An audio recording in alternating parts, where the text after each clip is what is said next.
ఈ రాష్ట్ర విభజన తర్వాత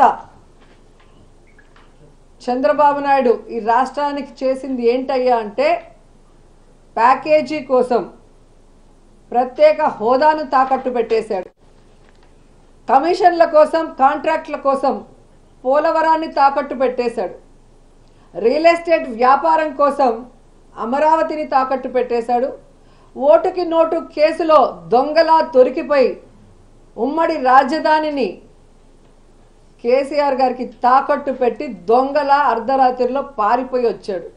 మరి ఈరోజు ఏమీ తెలియనట్టు లేదా ప్రజల అమాయకులు మర్చిపోయి ఉంటారు అనుకున్నాడో ఏమో కానీ రాష్ట్ర భవిష్యత్తు కోసం మేము పొత్తు పెట్టుకున్నామంటుంటే ఈ ఆంధ్రప్రదేశ్ రెండు ముక్కలవ్వటానికి, ఈ ఆంధ్రప్రదేశ్ అప్పుల్లో కూరుకుపోవడానికి, ఈ ఆంధ్రప్రదేశ్ని నాశనం చేసింది చంద్రబాబు నాయుడు, పవన్ కళ్యాణ్ అన్నది 5 కోట్ల మంది ప్రజలకి బాగా గుర్తుంది అన్న విషయం వీళ్ళు తెలుసుకోవాలి.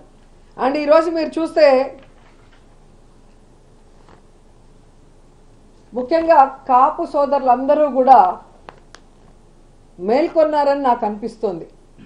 ఎందుకంటే వంగవీటి రంగాన్ని చంపిన తెలుగుదేశం పార్టీ, అలాగే ముద్రగడ పద్మనాభం గారిని అవమానించిన తెలుగుదేశం పార్టీ, ముద్రగడ పద్మనాభం భార్యని, కోడల్ని బూతులతో తిట్టి వాళ్ళ కొడుకుని ఎలా కొట్టి పోలీసులు లాక్కు వెళ్లారో చూసిన సోదరులు, అలాగే తుని ఘటనలో కాపు సోదరులు, కాపు యువకుల మీద తప్పుడు కేసులు పెట్టిన తెలుగుదేశం పార్టీతో ముఖ్యంగా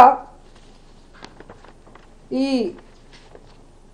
పవన్ కళ్యాణ్ పొత్తు పెట్టుకోవటం అనేది, అది కూడా ముష్టి 24 సీట్ల కోసం కాపుల ఆత్మగౌరవాన్ని చంద్రబాబు నాయుడు గారి కాళ్ళ దగ్గర తాకట్టు పెట్టడం అనేది జీర్ణించుకోలేకపోతున్నారు.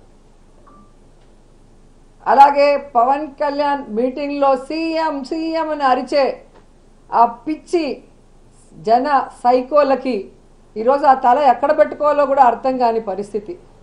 ఎందుకంటే పవన్ కళ్యాణ్ అనేవాడు ఎప్పుడూ కూడా పొలిటికల్ లీడర్గా పనికిరాడు. అతనికి రాష్ట్రం మీద అవగాహన లేదు, ప్రజల మీద ప్రేమ లేదు, పార్టీ కార్యకర్తలు నాయకుల మీద గౌరవం లేదు అన్న విషయం నేను అనేక సందర్భాల్లో చెప్పాను. ఎందుకంటే ఒక కార్యకర్త, ఒక నాయకుడు గౌరవంగా ఉండాలి అంటే అది వైఎస్ఆర్ కాంగ్రెస్ పార్టీలో జగనన్న నాయకత్వంలోనే కుదురుతుంది. సొంత జెండా, సొంత అజెండాతో ప్రజలకి మంచి చేస్తూ నేను వైఎస్ఆర్ కాంగ్రెస్ పార్టీ నాయకుడిని, నేను వైఎస్ఆర్ కాంగ్రెస్ పార్టీ కార్యకర్తని అని గర్వంగా చెప్పుకునే విధంగా, కాలర్ ఎగరేసి గ్రామాల్లో వార్డులో తిరిగే విధంగా ఈరోజు జగన్మోహన్ రెడ్డి గారు ఇచ్చిన మాటకి కట్టుబడి పరిపాలిస్తుంటే తెలుగుదేశం వాళ్ళు, జనసేన వాళ్ళు గ్రామాల్లో వార్డుల్లోకి వెళ్ళటానికి కూడా భయపడే పరిస్థితి.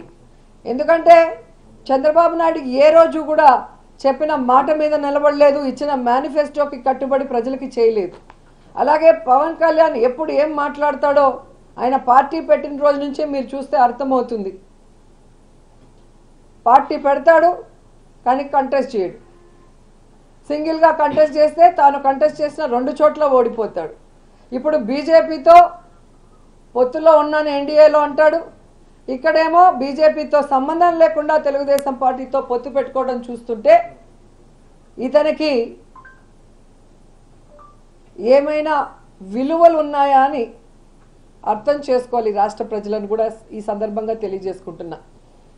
ఈ మధ్యకాలంలో చంద్రబాబు నాయుడు గారు కోర్టులో అన్నాడు, నాకు హెల్త్ బాగాలేదు, నాకు రెస్ట్ కావాలి అని. నిన్న కుప్పంలో భువనేశ్వరి అమ్మ చెప్పింది, మా ఆయనకి రెస్ట్ కావాలండి, ఆయన పని అయిపోయింది అని. సో 2024 ఎన్నికల తర్వాత చంద్రబాబు నాయుడుకి, పవన్ కళ్యాణ్కి పాలిటిక్స్ నుంచి శాశ్వతంగా రెస్ట్ ఇవ్వడానికి ఆంధ్రప్రదేశ్ ప్రజలు సిద్ధంగా ఉన్నారు అన్న సంగతి తెలియజేసుకుంటున్నా.